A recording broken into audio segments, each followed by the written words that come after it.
di masa kecilnya lahirlah Ibrahim alaihissalam dari dua orang tua, tapi yang disebutkan di dalam Al-Quran nama ayahnya Azar. Di zaman itu beliau lahir di Babilonia, dan Ibrahim alaihissalam dari suku asli Babilonia. Babilonia adalah suku, nama kota di Irak, dan ini ada sukunya sendiri. Suku ini teman-teman bukan orang Arab, bukan orang Arab. Karena waktu itu orang Arab di zaman Ibrahim alaihissalam cuma ada di satu tempat, mereka belum menyebar. Adanya suku Arab di Mekah, adanya di Yaman, belum menyebar. Jadi memang setiap wilayah ada suku-suku sendiri.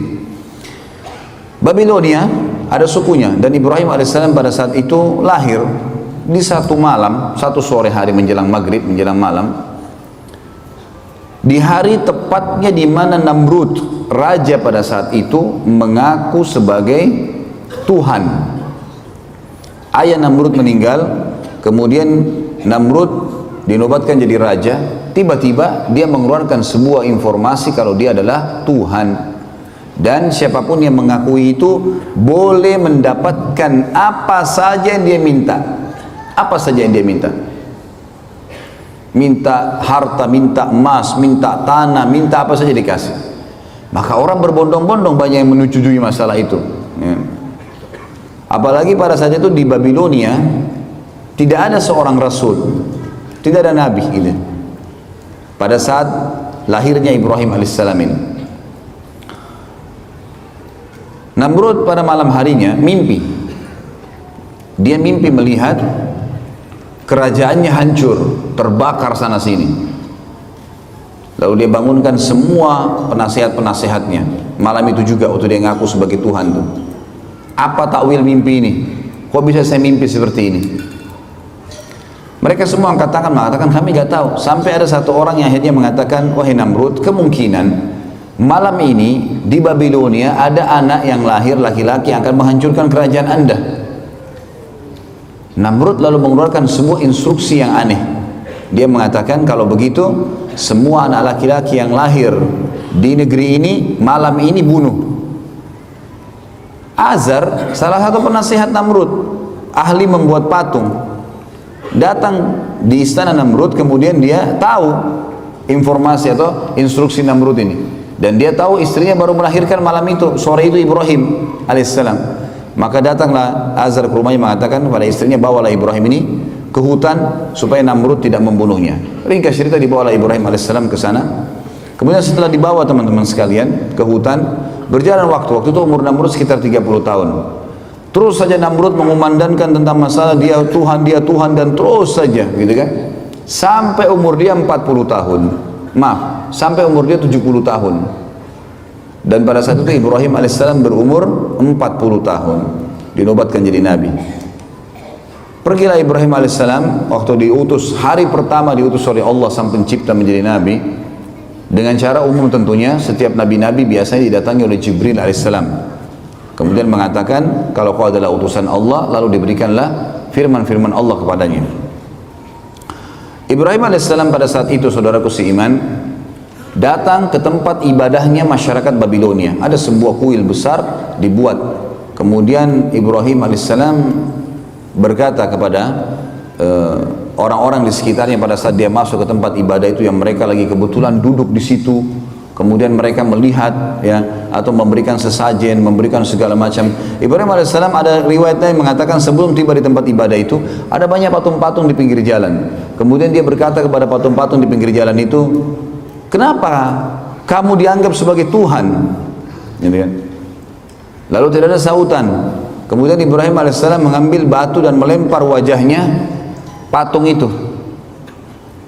Ternyata juga sama, tidak ada reaksi sama sekali. Karena kita sudah tahu patung tentunya tidak akan bisa bergerak, ya.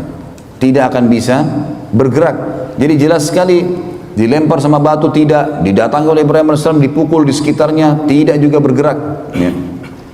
Yang jelas teman-teman sekalian, dengan penolakan, dengan Ibrahim alaihissalam melihat itu tidak ada apa-apa, yang sebelumnya pada saat dia dinobatkan jadi nabi, itu dia sempat, kejadian ini yang membuat Allah menobatkan jadi nabi. Dia duduk di hutan, kemudian dia melihat ke bulan di malam hari. Dia mengatakan, siapa ya Tuhan saya?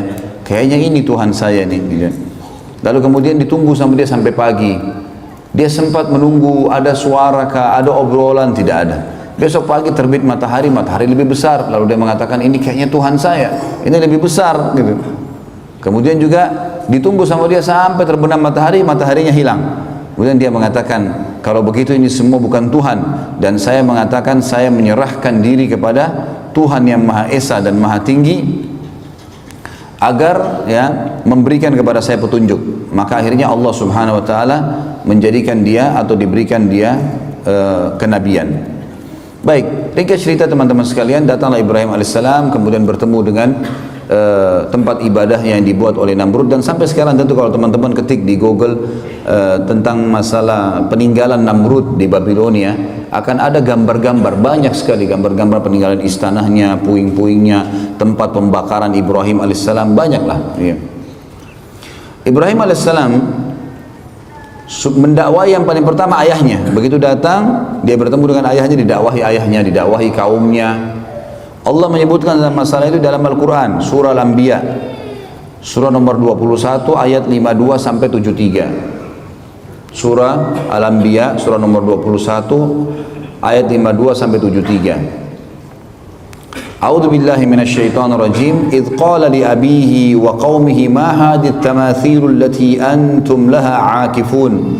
Qalu wajadna aba'ana laha 'abidun. Qala laqad kuntum antum wa aba'ukum fi dhalalin mubin. Qalu aji'tana bil haqqi am anta minal la'ibin. Qala bal rabbukum rabbus samawati wal ardi alladhi fatarahunna wa ana 'ala dhalikum minasy syahidin. Wa tallahi la akidanna asnamakum ba'da an tuwallu mudbirin. Sampai sini teman-teman saya berhentikan dulu dan akan kita lanjutkan ayatnya. Jadi ayat 52 sampai ayat ayat 57 sampai ayat 57 dulu. Kurang lebih terjemahnya kata Ibrahim alaihissalam, ingatlah kata Allah ketika Ibrahim berkata kepada ayahnya dan kaumnya, apa nih patung-patung yang sedang kalian sembah? Mereka berkata, inilah yang kami temukan yang disembah oleh ayah-ayah kami. Kemudian kata Ibrahim alaihissalam, ketahuilah apa yang sedang kalian lakukan ini dan ayah-ayah kalian adalah sesuatu yang sesat, salah ini. Lalu kemudian mereka berkata, apakah kamu datang membawa kebenaran atau kau hanya sekedar datang untuk mengganggu kami? Maka Ibrahim AS mengatakan, Tuhan kalian adalah yang menciptakan seluruh langit dan bumi, pemiliknya, pengawasnya, pengurusnya, dan saya termasuk saksi atas itu.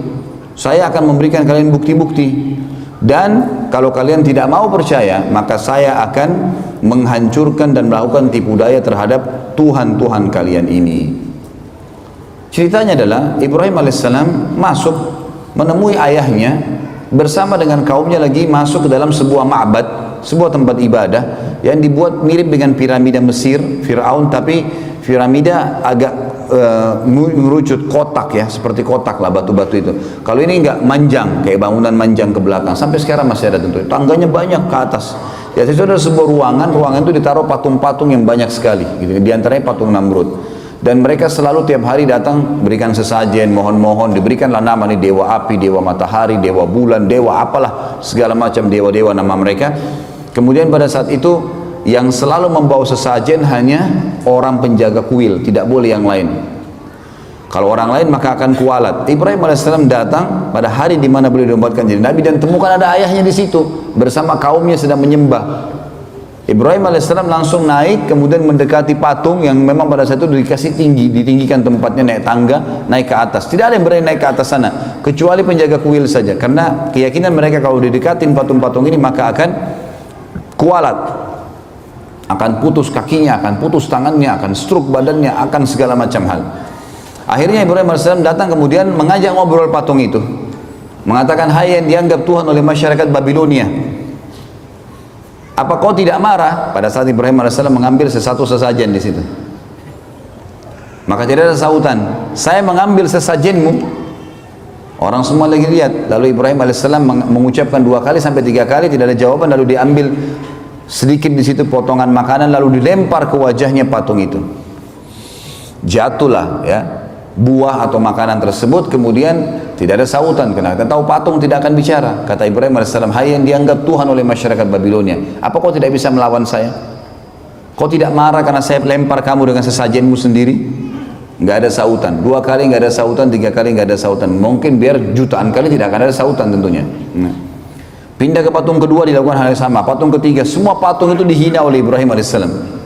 Setelah itu Ibrahim AS setelah keliling dari sisi kanan ruangan sampai ke sisi kiri, lalu dia mengatakan, hai kaumku, lihat ini apa yang kalian sembah. Patung kalian susun sendiri, kalian pahat sendiri, kalian bentuk matanya, kalian bentuk hidungnya, kalian yang pikul diangkat sampai ke situ. Lalu kenapa kok diminta tolong dari patung-patung ini? Yang telah menciptakan adalah kalian, Tuhan kalian Allah yang menciptakan langit dan bumi. Maka mereka diam, mereka tidak mau. Lalu Ibrahim mengatakan, saya pasti akan lakukan tipu daya terhadap patung-patung